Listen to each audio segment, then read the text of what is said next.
Everybody, welcome back to the How to Podcast series. When you find somebody you admire in the podcasting space who does great things, helps a lot of people, a creator of many, many episodes, and showing up as a guest as well, a fellow Podmatch person. I love Podmatch and everything that Alex does.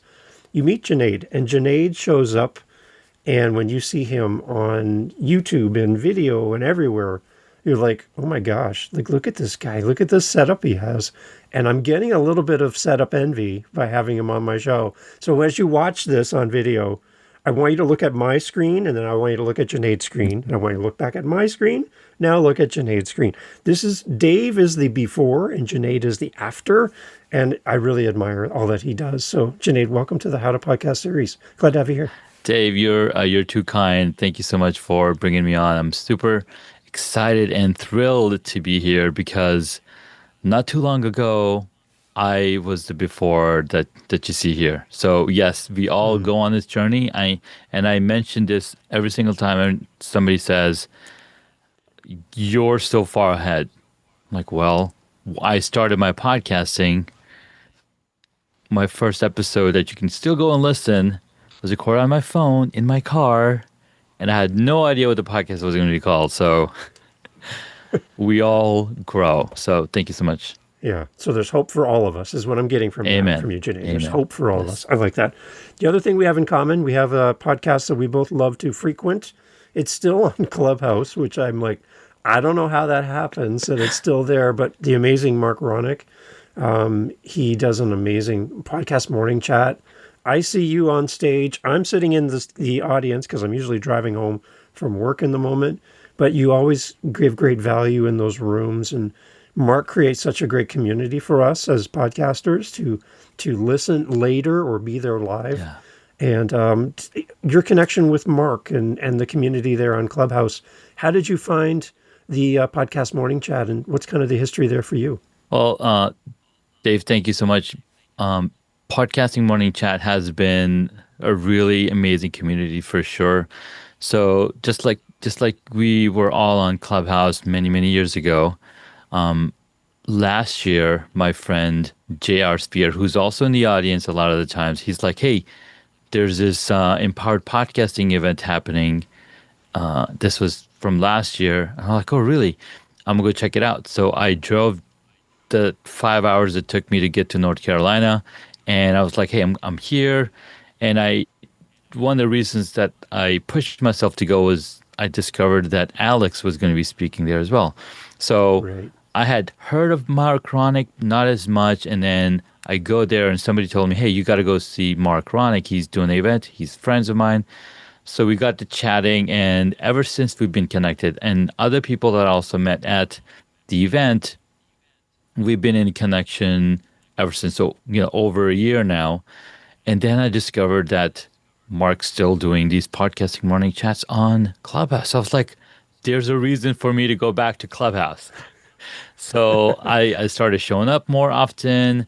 I had to drop my son off at school during the weekdays, and I was basically ended up, dropping him off around 8 o'clock. So from 7:30 to 8 o'clock, I was like, oh, I'm going to be in a car. I can join in and listen and support.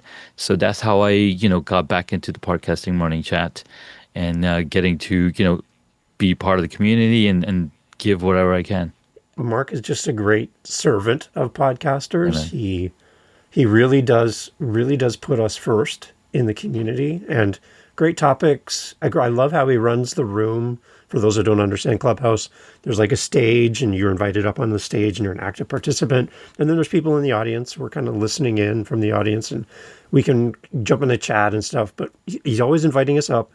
But there's a cast of characters that seem to show up on a regular basis. You pick your favorites. Junaid, you're one of my favorites. I gotta say. Dave. But it's nice to hear these people, and you begin to build a relationship with these people as everyone shows up on a regular basis. It's kind of nice that he's built that community for us. I really believe, Junaid, podcasters do better when they podcast in community instead of doing it on their own, trying to figure it out by themselves.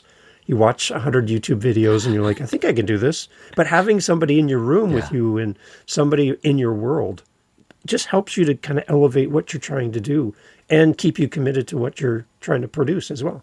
100%, Dave. We need people around us to encourage us, to support us, to even answer those questions that we might be struggling with, right? And that's how podcasting was for me. I was researching for the longest time, and then I finally pulled the trigger and started the podcast. But it was all thanks to the then Anchor app and Facebook community that helped me to say, okay, I've got people here. They're asking the same question that I'm asking. They're answering the questions, and I can count on this community to be back. And then as you grow within that community, people start to know who you are. You start to hang out. And I think that alone not just keeps you motivated, but it keeps you coming back and helps you build that discipline. Now, okay, talk a little bit about your show, Junaid. I want to talk about that at the beginning so people can come and find you. Yeah. There's 2 episodes with you with Mark on your show as well, which I've been listening to. But tell everybody about your podcast as well. Absolutely. So the podcast is called Hacks and Hobbies, Passion to Profit Stories. And it all started with me documenting my beekeeping journey, my photography, my filmmaking, all the different things that I love to do. And I was like, I'm just going to document this. Now, going back another few years, 2012 was the first time that I launched a podcast with 2 of my relatives, a cousin of mine and my brother-in-law.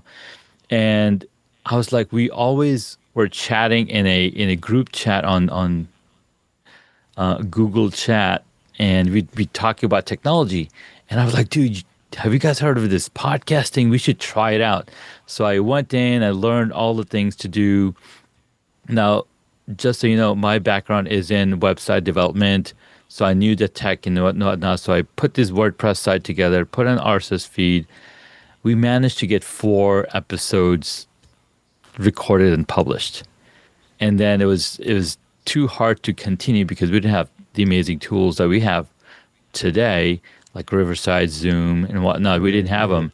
So besides that, you also need all of the people involved to be motivated equally and having the timing. Because I was in Colorado, there was different time zone. Anyways, I kept going back to them and saying, hey, I want to start the podcast. Let's go back to do it.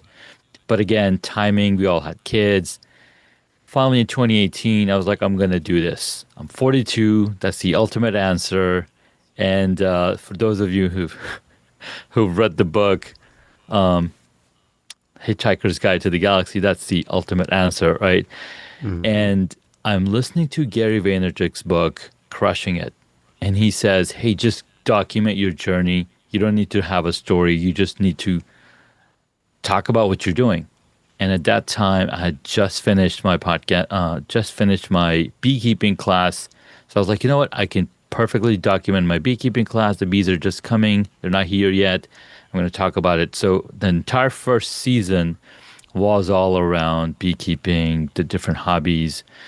But it was, tell you the truth, it was really hard keeping myself motivated because I was talking to myself. And right. I didn't have a strong enough why, which I started to discover as I started to bring me more people on the show and decided to say, you know what? It's been long enough for me to talking to myself. I'm wondering if other people are also doing the same thing. Maybe we can have a chat. And that's what helped me to continue to evolve the podcast and evolve the process and put all these things together.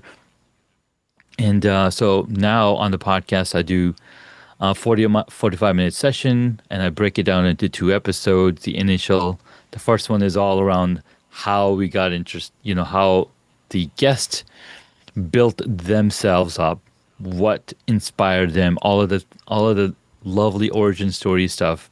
And then the second one is more focused on how to use the guest's expertise and how can somebody listening can implement that strategy onto their own journeys and whatnot. So that's what it's become so far, and it's been a lovely journey so far. A wide variety of guests on your show as well. Very wide variety. Absolutely. There's people from all walks of life, from producers, actors, entrepreneurs, authors of books. I've had a ton of CEOs come through as well, who've launched their AI companies. Like it's been like it's really amazing when you get to discover that the world is not a small place. There's so many different things that is possible. And I think one of the biggest whys why I talk to so many different types of people is because I have 4 kids. I want to show them that there are options in the world, that you don't have to go the traditional path. And here's all of their stories and how they've done it. What keeps you podcasting, Junaid? The connections, man, the conversations that I get to have, the transformation that people are able to make in the shortest amount of time is what just blows my mind. And this last month, I was at VidCon in Anaheim, where there were over 20,000 people there. And one of the keynote speakers, he's gone from 0 to 90 million YouTube subscribers in about 3 years. Wow. And just to discover, okay, what was it that inspired, that got them that number? Well, his channel is very, what's that word? It's very general audience type content that's around entertainment. Okay. Right. When it comes down to entertainment, a lot more people are going to tune in as opposed to if you are a very specific business show. But doesn't mean both are the wrong ways. Just mean some people are attracted to something, other people are to other things. You said that you started out more audio focused when you first began. Yes. When was the transition into a more video approach from your perspective? So when I started, I was just recording myself on my smartphone, and then switched to iPad, where I was using like a headset, so it was at least getting some cleaner audio. And then when I started interviewing people, that's when I switched to video. And then again, even then, I was like, we're not going to do video, we're just using video to, just to see each other's reaction, but I'm still just going to use the audio. And then all of that switched when we went into the pandemic, and we started seeing the barrage of podcasts entering the space, and people are just posting whatever it is that they're recording on YouTube and getting a ton of traction. So I was like, okay, how can we make this experience even more customized for the listener? Even more, what's that word? Engaging for the customer or for the listener. Right. And the more you focus on the content for the YouTube audience, the more intentional you're going to be with the type of content you put together. So we saw a ton of cuts coming in, which is also kind of fading away now, right? Because the entire audience is now growing up. People who are watching those Vine videos, those short videos, they're now in their teens, and actually they're past their teens. They're in their 20s and mid-20s. So again, the entire audience that's consuming this content is growing up. And we're going to continue to see that trend as well. As we look into the future, Junaid, and for video podcasting and all that, what do you see is coming next down the road for for video podcasting? So in video podcasting, number one, video is the fastest way to connect to your audience, and we've been doing this for hundreds of years. Not in podcasting, but in television show, watching movies. We consume a ton of this content. YouTube has already announced that they are now calling themselves a TV first platform, which means that they're all like all the efforts that they're going to put into their software is going to be for television first. What does that mean? There's going to be a lot more ads playing, and we see that happening. There's going to be a lot more higher definition content. 4K is still the top version.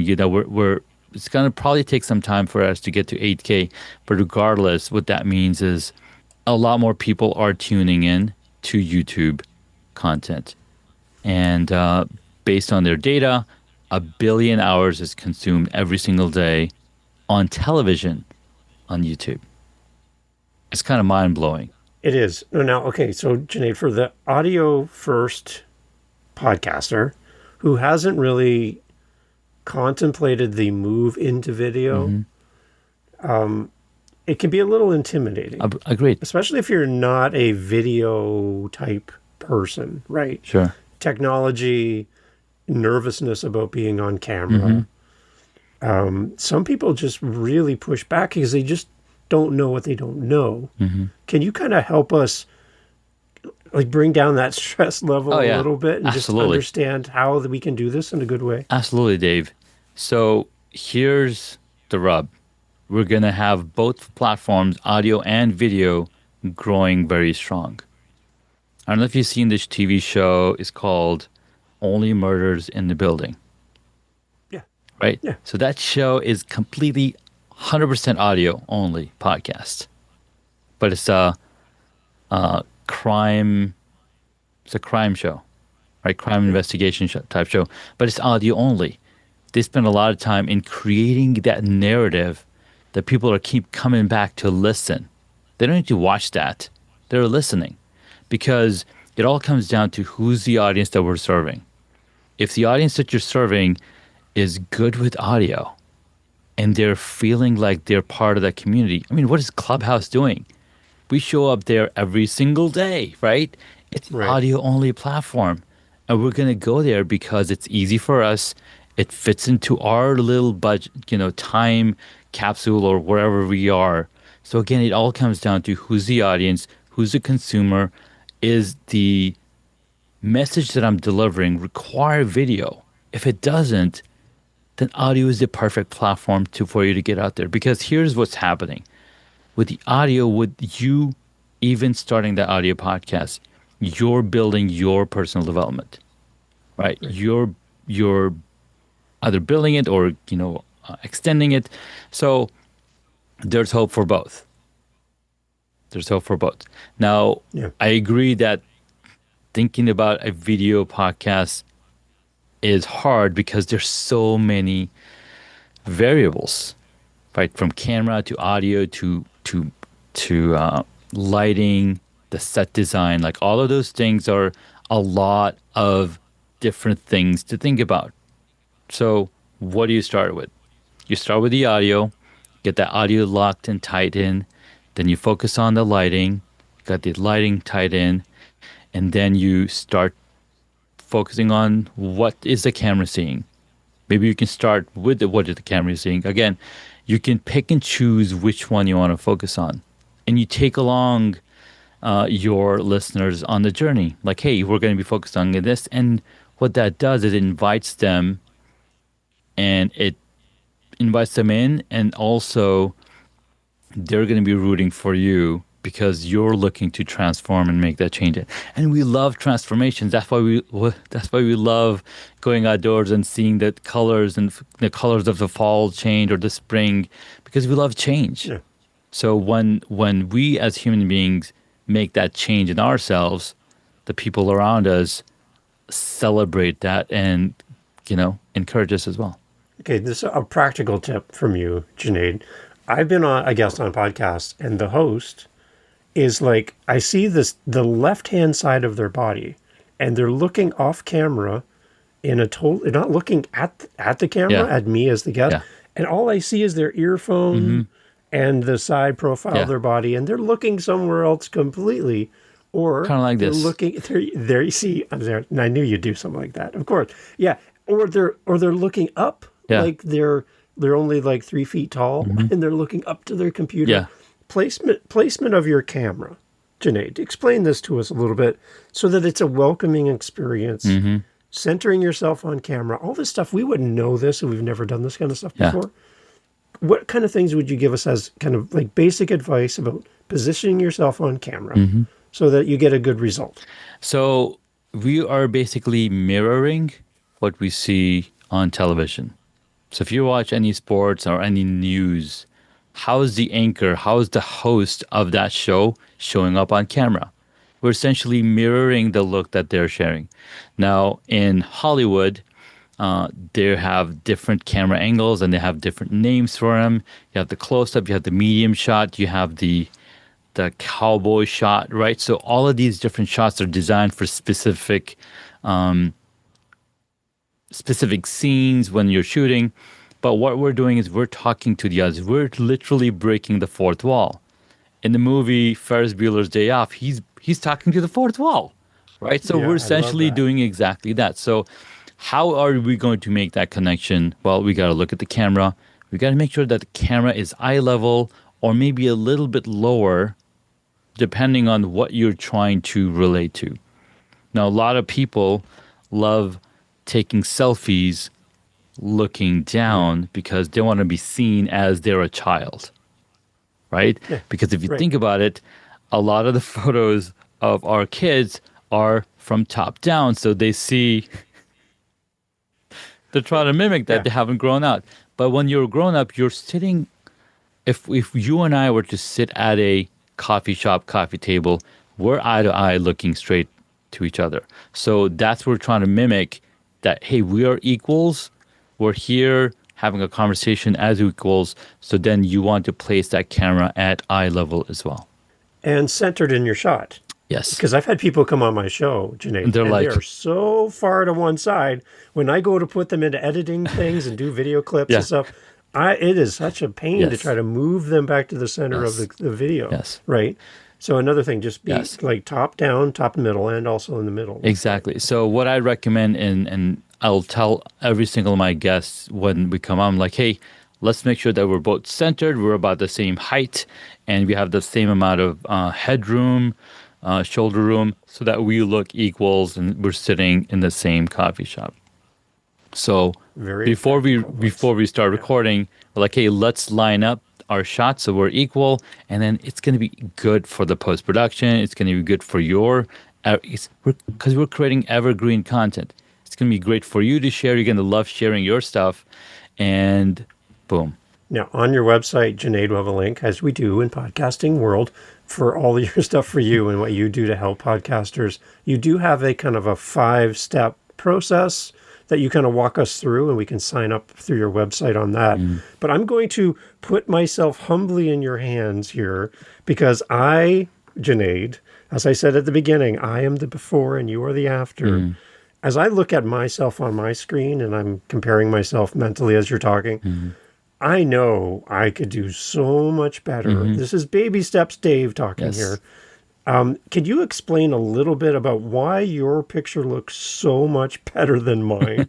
I know you don't know exactly what I'm using, but what is going on behind you? I love the dark background and the lighting that you have, how pronounced you are. Like you look separate from your background and you're not doing a zoom screen Yeah. and fading in and out like a ghost. Like, I don't understand what all that's about. But your background just looks beautiful. It's dark and you're presented really well. Yeah. Can you explain just in basic terms, Absolutely. what are you doing right now? So what I'm doing is called studio lighting, right? So that's the term for it, and there's software features available on our computers that enable that. But what I'm doing is what we do in studio. So we start with a blank slate. We completely start with a dark room and say, okay, now we need 3-point lighting. So I've got a key light that's, shining directly on me. I've got little grid setup on it. And then I've got a fill light, which is then filling the rest of me. And then I've got another light here that I've recently added. And if I were to turn off that light, there you'll you go. see Okay. the darkness. So again, I'm creating dimension. I'm painting with light is what I like to say, right? Then I also have a hair light, which is then lighting up, separating this shadow or lighting up my shoulders and my hair so it's separate more from my background. I like to do this demo for all so you can see a little bit better what I'm actually doing. So I'm going to turn off my studio lights. Oh, here we go. Hopefully the software listens. Okay, so I just have my one light here. Got some decorative light in the back. So I'm going to start with the hair light so you can see it's more pronounced in the setup. Kind of like creates a silhouette of me. Okay. You see my shoulders light up. That brings you forward for me. You're separate. You're like a sticker. No, you're Yes, I'm like a sticker. Okay. And if I turn this off, also, you'll see that I'm more like a silhouette, right? So Yeah. then I add the key light in here. So again, I'm lighting my face so the camera can see it better, the audience can see better. And I bring in the fill light, which is then, again, fills in more of the room. Now, because this fill light is so much bigger, it's also lighting a little bit of my backdrop, my bookshelf back here. So to further, right now, like this is 3-point lighting. Then what I did is I added a cheap floodlight, which is usually used to light up our homes outside. I just put one up there and it's just lighting up the whole shelf. And I spent some extra time in these shelf lighting that's basically going all around strip lighting. So here's I have the 3-point lighting plus the lighting, the ambience in my background. It's outstanding. It's, again, as I compare you to me, I got a lot of work to do. And that's what I wanted people to do. I want people to see what, like, I'm kind of like a starting level video.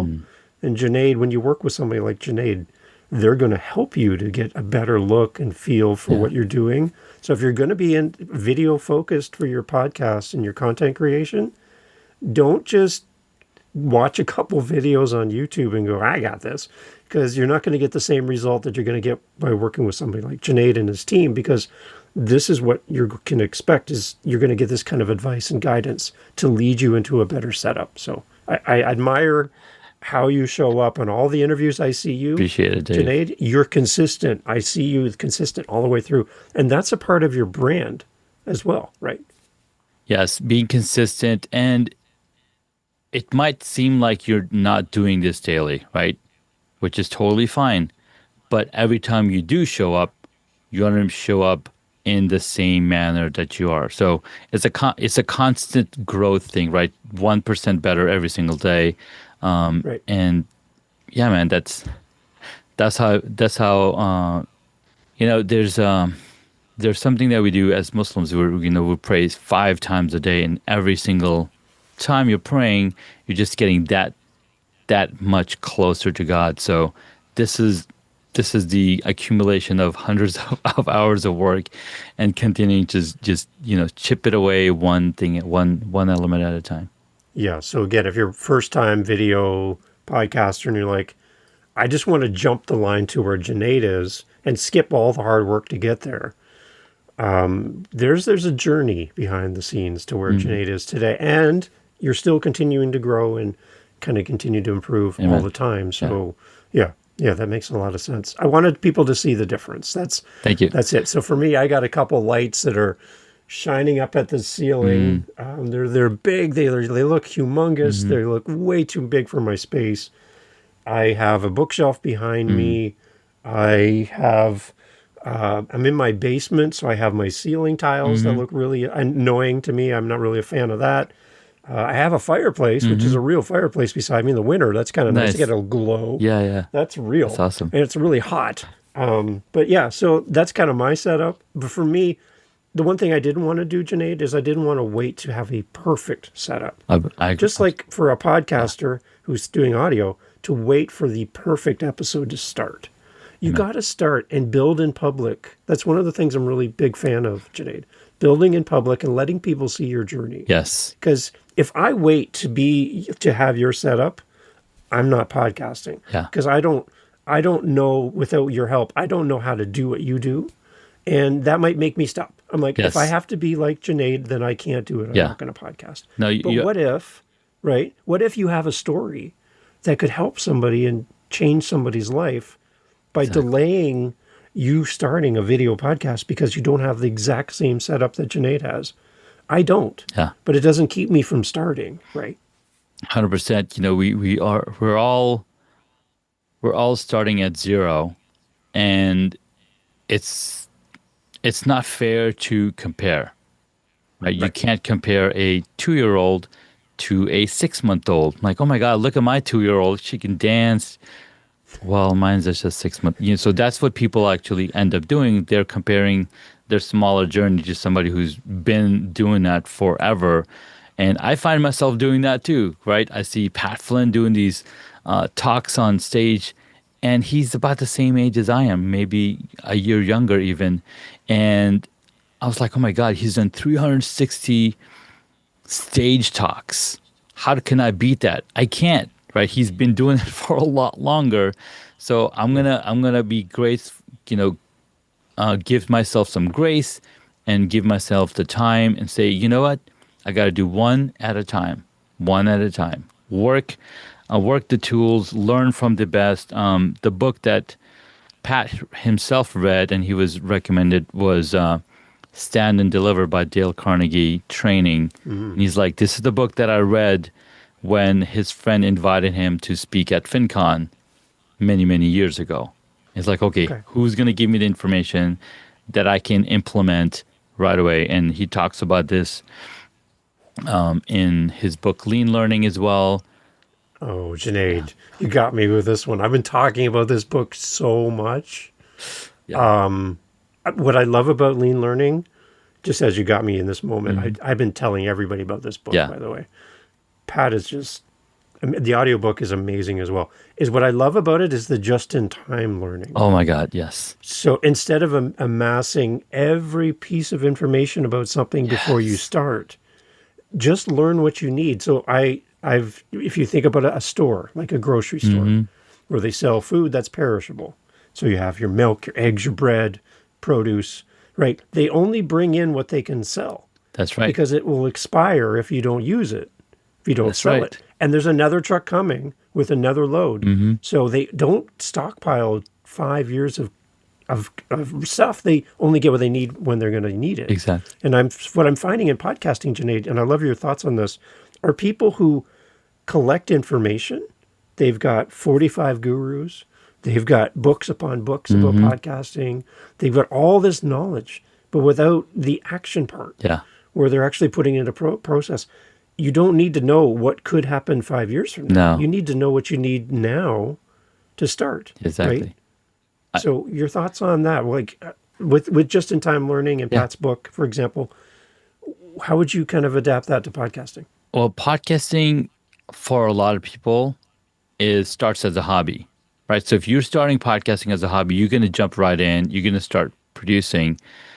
The paralysis analysis comes then to when you think that it's going to be a business for you, and you want to start it for a business, and you want to do all the best things possible. But again, that only works when you're working with an expert like Mark or Seth Silvers from Storion, or any of the people who help you launch your podcast. So again, it all comes down to what's the mission behind it. So just-in-time learning is an absolute amazing thing. But even with that, people they'll take too long thinking about what's missing. And that's the perfectionism that we have as human beings. We want to be perfect, and it's been drilled into our heads from day one, from elementary school, from whatever. No, you got to be perfect. You can't make mistakes. So we've got to unlearn some of those things and start as a hobby, because when you start a hobby, you start running, right? I want to run a marathon. I'm just going to start running. I want to do a bicycle. I'm going to start riding. I want to play pickleball. We all start at zero. So the question is, are you reading about it, or are you actually going out and playing pickleball, or are you actually riding the bike? Because you can read all the books that you want, but until you take that action, until you put your shoes on and put the clothes in, you're not going to learn anything outside of it.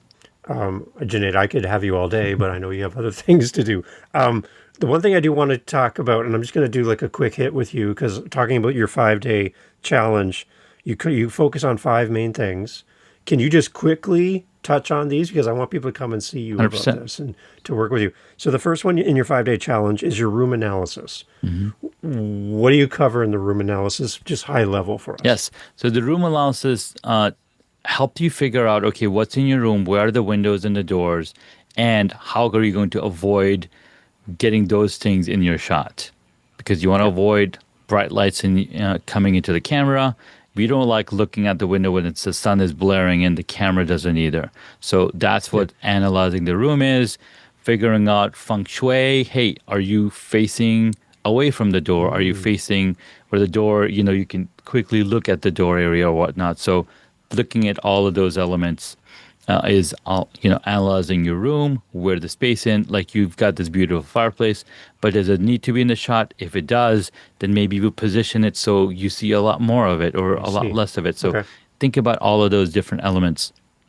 So that's day one. And the next one is talent lighting. We kind of touched on lighting today a little bit. Anything in addition to talent lighting, that big picture that you big picture is people are here for you, not your background, not the virtual background. A lot of people, they love their virtual backgrounds and all the logos. Like, they're not here for your background. They're here for you. So you're the talent. They want to hear from you. So light up the talent, and everything else can, support the picture. Beautiful. Okay, audio mastery. Audio matters in video, right? Just as much as it does in audio. Yes. So don't neglect the audio in your video. Absolutely. Absolutely. People are here for the audio. They're here for the message. Even the old videos from 1920s where Charlie Chaplin is running around, he's got a fun music track, and it dials you and it pulls you into what he's actually doing, right? So that's what audio does. Now we have sophisticated technology available, and people are literally paying attention to what you're saying. Okay, good. And then the last one in the list of 5 is your camera and lenses. You can spend very little money and you can spend a lot of money. Yes. Do you kind of work with people on different ends of the budget scale? 100%. Like okay, good. Absolutely, yeah. So we start with our webcams that are already in our computers, or upgrade to our $1,000 cameras in our pockets, right? We can use these smartphones as webcams in our setups as well. So level up one bit at a time, and then when you're ready, maybe you can get a teleprompter so that you can make eye contact. You've got a nice high-end camera behind that teleprompter, so you're capturing all of the glory of ness that you are in camera. So when people see you in person, they recognize you immediately. I love it. Junaid, tell everybody about your website too, where they can get the 5-day challenge and they can sign up to work with you and your team. Let's lead people to connect with you further. Absolutely, Dave. Thank you again so much for having me here. Head on over to homestudiomastery.com/5-day. You can sign up to the 5-day challenge, where I go deeper into the 5 things that we briefly touched on. And I'll see you on the other side. Thank you. It's amazing. Junaid, I love having you on. Again, thank you for contributing to the podcasting community. We talked a lot about Mark and his things, the great things he does, and we really want to honor him. And people like Pat Flynn and all these great people who have a platform. Your platform, Junaid, is just as valuable and just as important for all of us, and you serve the community well. Thank you, Dave. So to have time with you, I just wanted to thank you on behalf of the community for how you show up. You're a very gentle person. As you come into rooms, you know a lot of things, but you never come into the room and take over. You're there, you're a servant, you serve people well, and people are drawn to you for how you show up. Thank you. And I admire how you do what you do, Junaid. It's very inspirational. Thank you so much, Dave. To have time with you, you're making me cry, man. Come on, appreciate it. I mean it, because that's how you show up. And thank you. Anybody that has not been in Junaid's world, you need to go and be a part of his world. Go watch him, see him on other shows, check out his own podcast as well, and get a little more Junaid in your life, because I think you're going to benefit from it. Junaid, thank you so much for being here. Thanks so much, Dave. Appreciate you. I'm working on something new. We could talk about it later, but I'm excited to bring some more content in the world. Oh, okay. I'm curious. Everyone stay tuned. More great stuff from Junaid coming up. Thank you, Junaid. Hey, thanks for listening to the podcast all the way through to the end. I love having these great guest co-hosts on the show to share their podcast with you. You have some homework to do. And what I'm asking of you is to go check out our featured guest co-host today. Go over and listen to their podcast. The links are always in the show notes. And I'd love for you to go and give them your love and support. And I think if we can all do that for each other, podcasting will be a lot more fun for all of us. So it's time to do what you've asked others to do for you. It's time to do for this guest co-host. Links in the show notes. Go over and check out their show and leave them a review, do the follow, go listen to their episodes in full, the entirety of an episode, which again shows to the apps that it's a good podcast because you're going there and you're staying to the end.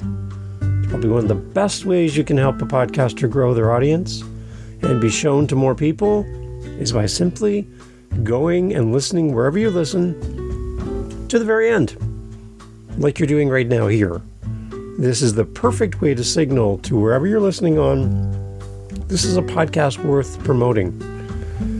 And all of the apps want you to stay on as long as possible. So go over and listen to our guest co-host episode and leave them some feedback.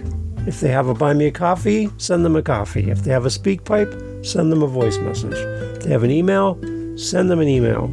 If they're on Instagram, send them a direct message. Do something to support our guest co-hosts. They've given up their time to be here with you, to be here with me, and we can give that back to them with time and attention, our love, our support.